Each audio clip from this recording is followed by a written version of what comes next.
안녕하세요. 저는 이비학원에서 면접을 준비하여 최종적으로 연세대학교 HASS에 합격하게 된 이상은이라고 합니다. 학원에서 선배들의 합격 수기를 읽을 때 저도 연세대에 합격해서 얼른 합격 수기를 쓰고 싶다는 생각을 했었는데 이렇게 막상 쓰게 되니까 실감이 안 나면서도 기쁘네요. 히읗히읗 1차 합격 발표가 난 후 면접을 어떻게 준비해야 할지 걱정이 많이 되었는데 우연히 이비학원을 알게 되어 짧은 기간이었지만 정말 많은 것들을 배울 수 있었습니다. 올해 연세대학교 국제형은 면접 비중이 상당히 큰 전형이었기 때문에 이비학원에 도움이 없었더라면 최종 합격이라는 성과를 거둘 수 없었을 것이라고 생각합니다.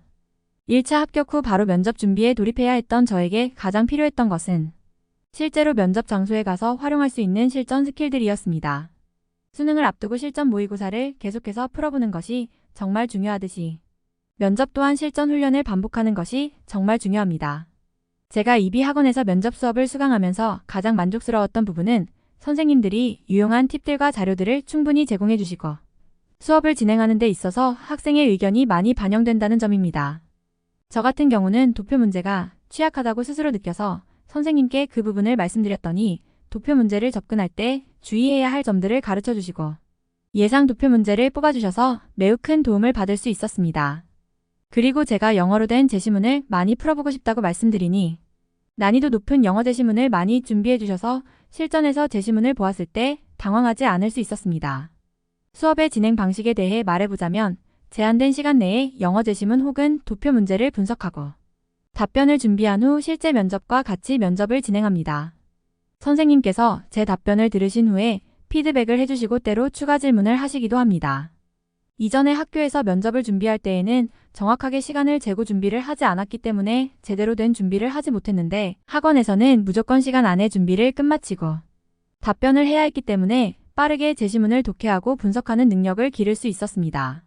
또한 단순히 제시문만 가지고 수업을 진행하는 것이 아니라 제시문과 관련된 사회적 이슈나 시사 상식을 자세하게 알려주셔서 배경 지식을 쌓을 수 있었고 예시로 활용할 만한 다양한 개념들을 배울 수 있었습니다.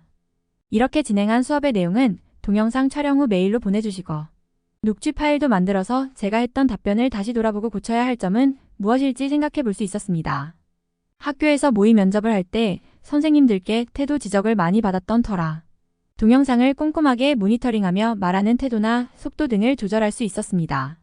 면접을 할 때는 자기가 어떻게 말하고 있는지 잘 알 수 없기 때문에 훗날 이 글을 읽게 될 후배님들은 면접 영상을 계속해서 돌려보며 면접을 철저히 준비하기를 바랍니다. 실제 연대 HASS 면접의 경우 예상했던 것보다 제시문의 길이가 짧았고 직관적으로 해석이 되어 난이도는 평이하다고 느껴졌습니다.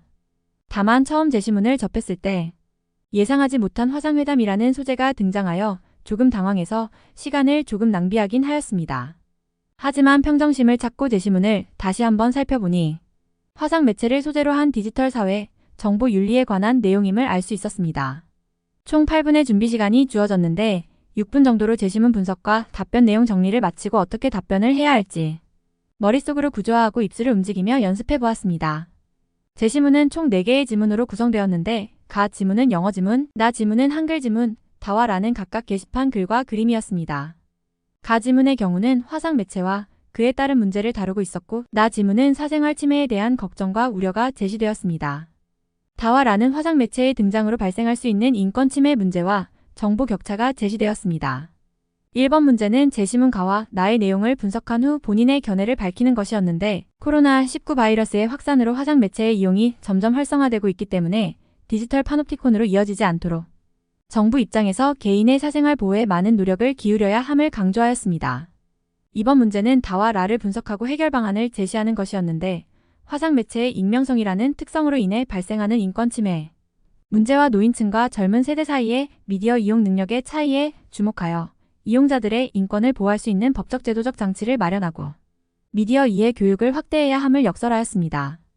처음 연대에 들어갔을 때는 심장 소리가 제 귀에 들릴 정도로 많이 떨렸지만 평소대로 면접 자료들을 보면서 면접을 준비하니 점점 긴장이 풀렸고 실제 면접을 할 때는 침착하게 잘할 수 있었습니다. 제가 연대에 합격할 수 있도록 도와주신 이비학원의 모든 선생님께 감사하다는 말씀을 드리고 싶고 지난 한 해 동안 그 누구보다 열심히 노력한 제 자신에게도 박수를 쳐주고 싶습니다.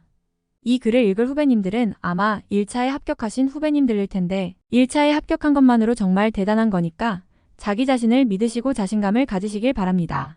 연대에서 만날 수 있길 바랍니다. 선생님들 새해 복 많이 받으시고 다시 한번 감사드립니다.